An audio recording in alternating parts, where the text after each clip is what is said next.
Ove godine mnogi su imali problema sa oboljenjem na paradajzu.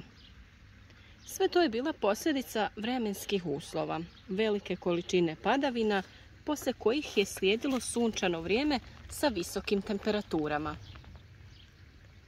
To su naime idealni uslovi za stvaranje gljivičnih oboljenja na biljkama, a naročito na paradajzu.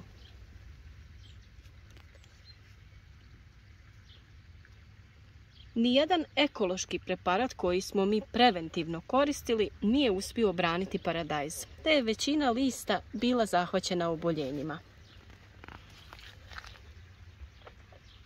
Ovdje sada vidite kako naš paradajz na otvorenom trenutno izgleda 15 dana nakon tretmana sa kojim smo išli u njegov oporavak. Ovaj dio stabljike iznad oboljelog dijela je nastavio sa razvojem, a sami listovi zdravi su i bujni.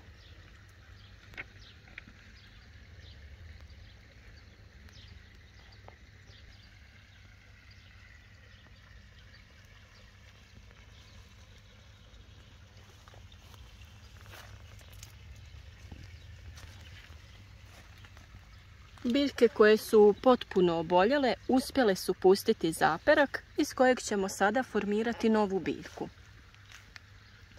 A vidimo i da se na drugim biljkama razvijaju nove rodne grane i vjerujemo da će do kraja sezone imati određena količina plodova.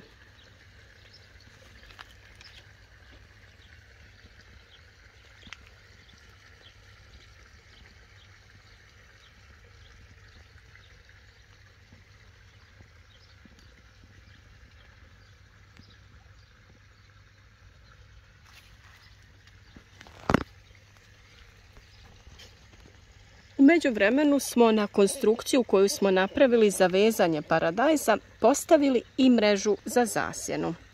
S obzirom da su najavljene visoke temperature i svojevrstan toplotni val, nadamo se da će to dobro doći u zaštiti biljaka od prejakog sunca.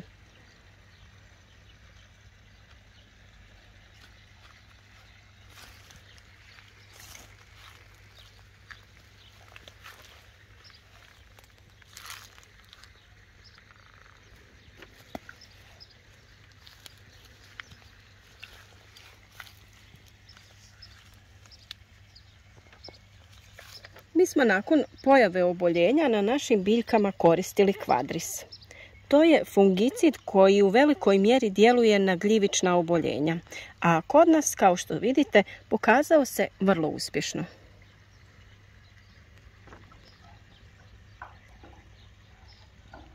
Na 10 litara vode stavljamo 10 ml ovog preparata te obilno poprskamo biljke.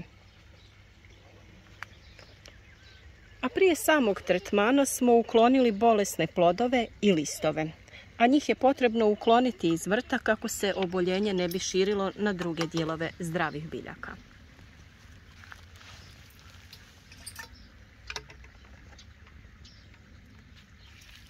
Budući da su biljke doživjele svojevrstan stres, potrebno ih je prihraniti. U takvim situacijama najbolje je koristiti hranjiva koja sadrže aminokiseline.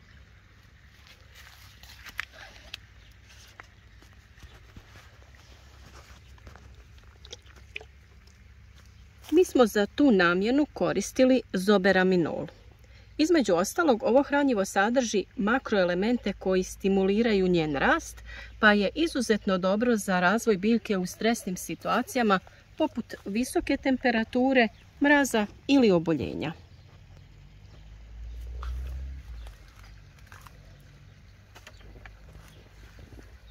Na 10 litara vode dodajemo 20 ml ovog tečnog hranjiva.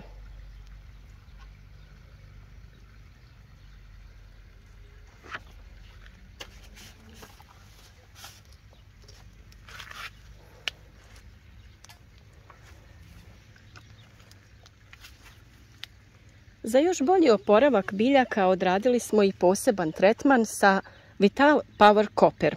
To je jedinstvena inovativna formulacija na bazi bakra i antioksidanasa prirodnog porijekla koji poboljšavaju apsorpciju i sustavno djelovanje bakra. Koristi se kao izvor bakra u trenucima kada usjev mora pojačati disanje i fotosintezu, kako bi se povećao njegov razvoj i kako bi se potaknuli različiti mehanizmi prirodne samoobrane. Na 10 litara vode također dodajemo 20 ml ovog tečnog hranjiva.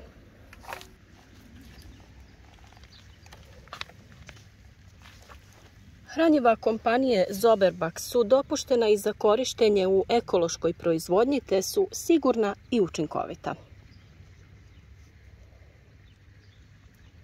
S obzirom da su mnogi pitali kako naš paradajz izgleda nakon tretmana, ovdje možete vidjeti rezultate. A nadamo se da ste nakon videa u kojem preporučujemo ove radnje probali spasiti vaše nasade i da je taj postupak bio djelotvoran.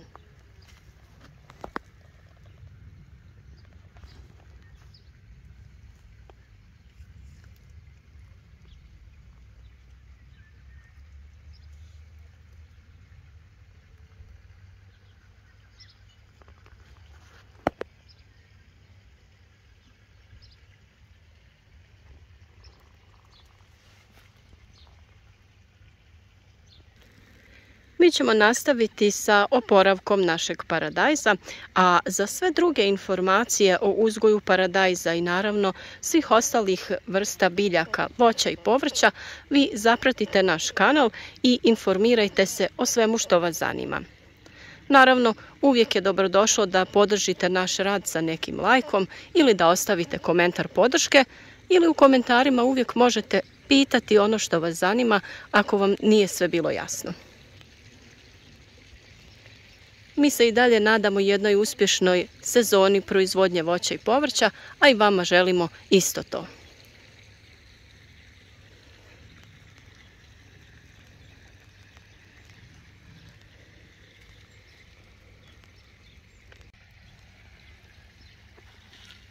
A naravno tu je i naša paprika koja nam također u ovo vrijeme visokih temperatura pruža različite izazove, pa je važno da i nju pravilno održavamo, da ju prihranjujemo i da ju folijarno opskrbljujemo sa određenim elementima kako ne bi dolazilo do opadanja cvjetova ili vršne truleži plodova. Naravno, o tome smo već govorili na našem kanalu, pa takve video zapise možete potražiti, ali i u narednom periodu ćemo sa vama podijeliti naše savjete kako se mi borimo sa tim izazovima. Naravno, dosta ovih plodova je već za berbu, tako da ćemo i taj dio na vrijeme obaviti kako bi berbom potaknuli stvaranje novih plodova na našim paprikama, a i svim drugim plodonosnim biljkama. A sada je ono vrijeme kada se bere dosta plodova iz našeg vrta, tako i mi ovdje imamo već 4. berbu graška, a sve o njegovom uzgoju također možete potražiti na našem kanalu, jer smo sa vama podijelili kako smo mi uzgojili grašak visok 3 metra u našem plasteniku. A tu su naravno i naše tikvice o kojima smo dosta govorili i savjetovali vas kako da izbjegnete propadanje ženskih cvjetova i pokazali kako se vrši umjetna oplodnja sa muškim cvjetovima kako bi imali lijepe i kvalitetne plodove. Također smo pokazali i recept kako da iskoristite te muške cvjetove, da ga koristite u kulinarstvu i da napravite jedno lijepo predjelo ili prilog glavnom jelu, pa i taj recept ukoliko vas zanima možete potražiti na našem kanalu. Cvijeće je sada prelijepo i ono je zaslužno za velik broj oprašivača u našem vrtu, pa vam uvijek savjetujemo da različite vrste cvijeća posadite na rubovima vaših bašta ili vrtova kako bi privukli korisne kukce i kako bi oni odradili oprašivanje vaših biljaka. Neke biljke privlače korisne kukce, dok neke biljke privlače pažnju onih štetnika, kao što je to naš suncokret koji privlači smrdibube i na taj način lakše ih možete pokupiti i ukloniti iz vašeg vrta. Nakon kišnog razdoblja on je dosta nastradao, ali još uvijek je koristan i privlači smrdibube na svoje cvjetove i tako vi jednostavno dođete, pokupite ih i uklonite iz vrta kako ne bi radile štetu. O svim poslovima koje je potrebno odraditi u ovom mjesecu također imate poseban video na našem kanalu, pa se nadamo da će vam biti koristan.